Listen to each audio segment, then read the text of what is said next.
राधे जय श्री कृष्ण। आप सभी का स्वागत है आपके अपने चैनल श्री कुंज बिहारी पर। आज की वीडियो में हम सुनेंगे एकाची व्रत कथा और जानेंगे पुत्रदा एकाची व्रत कब रखा जाएगा और इस व्रत का पारण का सही समय है। अगर वीडियो अच्छी लगे तो वीडियो को लाइक करें, शेयर करें और चैनल को सब्सक्राइब करके बेल आइकन जरूर दबा लें ताकि आने वाली हर धार्मिक और बेहतरीन वीडियो आप तक पहुंच सके। तो शुरू करते हैं आज की वीडियो। पौष मास के शुक्ल पक्ष की एकादशी को पुत्रदा एकादशी कहते हैं। इसका कई पुराणों में जिक्र है। पद्म पुराण में कहा गया है कि सब पापों को हरने वाली उत्तम तिथि है। समस्त कामनाओं और सिद्धियों के दाता भगवान नारायण इस तिथि के अधिदेवता है। ऐसा कहा जाता है कि जो इस एकादशी का व्रत करता है उसके वंश में निरंतर वृद्धि होती है। इस महीने में भगवान विष्णु और मां लक्ष्मी की भक्ति भाव से पूजा की जाती है। वही साथ ही संतान प्राप्ति के लिए व्रत रखा जाता है। इस साल पुत्रदा एकादशी पर कई दुर्लभ और मंगलकारी संयोग बन रहे हैं।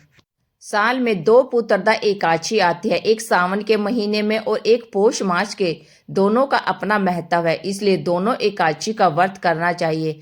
ऐसा कहा जाता है कि जो साल भर एकादशी व्रत करता है और हर एकादशी पर लक्ष्मी नारायण की पूजा कर द्वादशी पर व्रत खोलता है उसके घर में सुख समृद्धि एवं खुशहाली आती है। इसके अलावा वंश वृद्धि का वरदान भी प्राप्त होता है। इसके बाद जनवरी में माघ मास शुरू हो जाएगा। तब माघ मास के कृष्ण पक्ष में षटतिला एकादशी आएगी जिसका भी अपना बहुत अधिक महत्व है। अब जान लेते हैं कब है पुत्रदा एकादशी व्रत और पारण का क्या समय है। इस साल 2025 के आखिरी दिन से इस एक दिन पहले 30 दिसंबर को पौष माह के शुक्ल पक्ष की पुत्रदा एकादशी पड़ रही है। एकादशी तिथि की शुरुआत 30 दिसंबर को सुबह 7:50 से शुरू होगी। इसका समापन अगले दिन यानी 31 दिसंबर को सुबह 5 बजे होगा। ऐसे में इस एकादशी का व्रत 30 दिसंबर को रखा जाएगा। इसका पारण 31 दिसंबर 1:29 से लेकर दोपहर 3:33 के मध्य पारण किया जाएगा। इस व्रत के पुण्य प्रताप से साधक के सुख सौभाग्य और वंश में वृद्धि होती है। खासकर पुत्र प्राप्ति का वरदान मिलता है। भगवान विष्णु कहते हैं कि त्रिलोकी में इससे बढ़कर दूसरी कोई तिथि नहीं है। इस एकादशी का व्रत राजा सुकेतुमान ने किया था। इसके फल से उन्हें तेजस्वी पुत्र प्राप्त हुआ। ऐसा कहा जाता है कि जो इस व्रत को करता है वे इस लोक में पुत्र पाकर मृत्यु के पश्चात स्वर्ग को जाते हैं।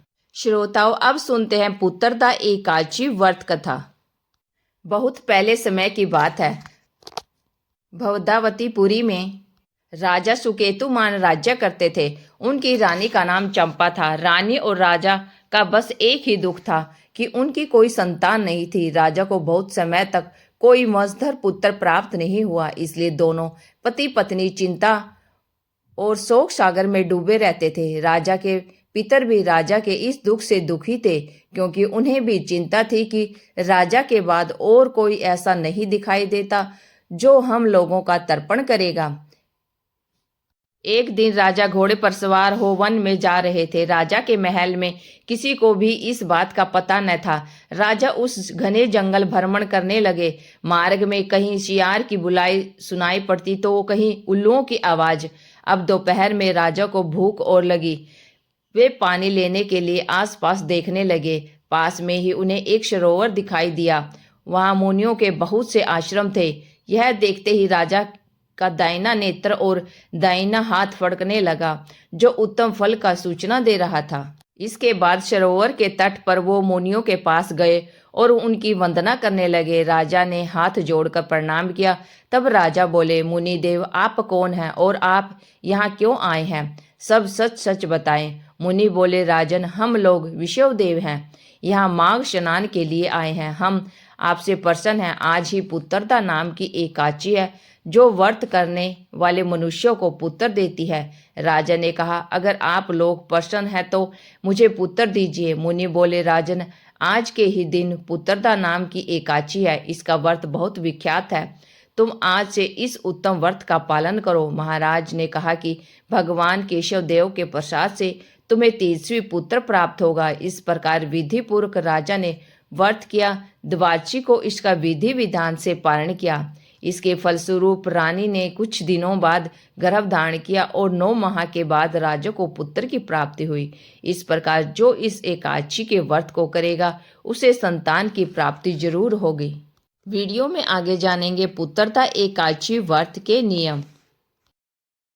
एकादशी व्रत नियम। सबसे पहले जानेंगे पुत्रदा एकादशी पर क्या खाएं। इस व्रत में केला, अंगूर, सेब और अनार जैसे ताजे फलों का सेवन किया जा सकता है। बादाम, काजू, पिस्ता और अखरोट आदि को भी ऊर्जा बनाए रखने के लिए प्रयोग में लाया जा सकता है। दूध, दही और पनीर का भी सेवन किया जा सकता है।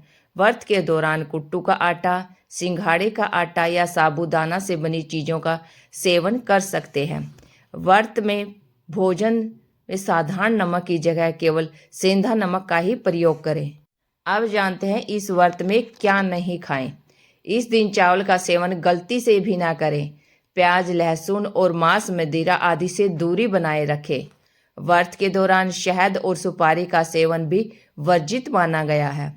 बाहर के पैकेटों की चीज़ों व होटलों से खाना खाने से बचें। अब जानते हैं व्रत के नियम। व्रत के दिन पूर्ण ब्रह्मचर्य का पालन करें और किसी की निंदा या बुराई न करें। क्रोध पर नियंत्रण रखें। एकादशी के दिन तुलसी के पत्ते नहीं तोड़ने चाहिए। पूजा के लिए एक दिन पहले ही पत्ते तोड़कर रख ले। हो पाए तो एकादशी की रात को सोए नहीं बल्कि भजन कीर्तन करें। एकादशी व्रत के साथ साथ एकादशी व्रत के नियम भी बहुत ही आवश्यक हैं, इसलिए नियम के साथ ही व्रत का पालन करें। अब जान लेते हैं व्रत की पूजा विधि। पुत्रदा एकादशी पूजन विधि। नंबर 1, स्नान और संकल्प।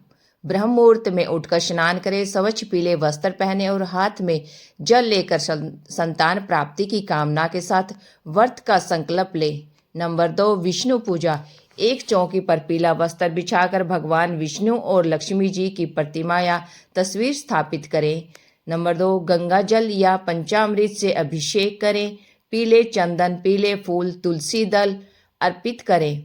धूप दीप लाएं और ओम नमो भगवते वासुदेवाय मंत्र का जाप अवश्य करें। नंबर 3, भोग और कथा। भगवान को तुलसी दल के साथ मिठाई, फल और चरणामृत का भोग लगाएं। विधिवत व्रत कथा का पाठ करें और सुने। नंबर 4, आरती और अक्षमा याचना। भगवान विष्णु और लक्ष्मी जी की आरती करें और भूल चूक के लिए अक्षमा प्रार्थना अवश्य करें। नंबर 5, व्रत और फलाहार। दिन भर अन्न का त्याग करें। केवल फलाहार, फल, दूध, साबूदाना आदि या जल ग्रहण करें। नंबर 6, पारण।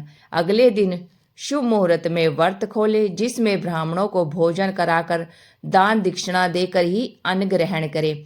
पारण से पहले अन्न नहीं खाना चाहिए। ध्यान रखने योग्य बातें। एकादशी के दिन चावल, लहसुन, प्याज और मांसाहार का सेवन बिल्कुल न करें। सत्य, अहिंसा और संयम का पालन अवश्य करें। रात में जागरण करें और भजन कीर्तन करें। भगवान विष्णु का एकादशी व्रत बहुत ही फल देने वाला है। अगर संभव हो सके तो आप एकादशी का व्रत रखें। अगर व्रत न रख सके तो भगवान एकादशी की कथा सुने। अगर व्रत न रख सके तो कथा सुनकर ओम नमो भगवते वासुदेवाय का जाप निरंतर करते रहें। आज की वीडियो आपको कैसी लगी? अगर अच्छी लगी है तो वीडियो को लाइक करें, शेयर करें और चैनल को सब्सक्राइब करके बेल आइकन जरूर दबा लें ताकि आने वाली हर वीडियो की अपडेट आप तक पहुंचती रहे। भगवान विष्णु और माता लक्ष्मी की कृपा आप सभी पर बनी रहे। राधे राधे। जय श्री कृष्ण। और कमेंट बॉक्स में जय श्री हरि अवश्य लिखे। राधे राधे।